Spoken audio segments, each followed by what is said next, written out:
Assalamualaikum warahmatullahi wabarakatuh. Salam sejahtera, salam Malaysia Madani, salam pendidikan bermutu, insan terdidik, negara sejahtera. Hai semua, selamat datang ke podcast TV Arzai at PBAKL. Bersama saya pada hari ini ialah seorang penerbit buku dari Indonesia yang memainkan peranan penting dalam memperkaya dunia penerbitan dan budaya membaca di rantau Nusantara. Jadi, dipersilakan Ibu Intan. Apa khabar? Sihat? Halo, baik. Terima kasih sudah mengundang. Sama. Jadi boleh kita teruskan ke soalan yang pertama. Baiklah. Soalan pertama, apakah tugasan Ibu Intan di PBAKL? Jadi ini merupakan PBAKL keempat saya.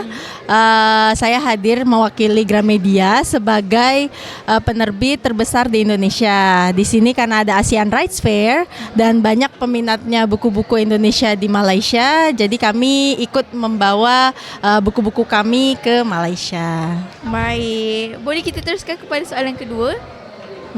Baiklah, soalan kedua, macam mana sambutan bacaan buku di Indonesia? Alhamdulillah di tahun ini jauh lebih baik dibandingkan di 2025. Dengan banyaknya bookstores yang sudah buka, selain Gramedia saat ini sudah memiliki 130 cabang.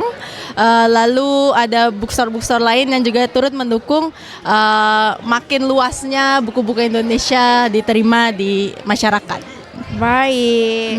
Terima kasih Ibu Intan atas perkongsian yang sangat menarik dan bermanfaat mengenai industri penerbitan di Indonesia serta usaha memperkukuhkan budaya ilmu melalui buku.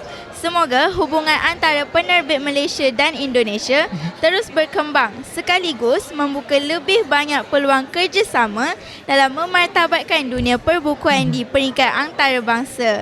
Saya akhiri sesi podcast ini dengan ucapan terima kasih kepada semua yang mengikuti perkongsian kami.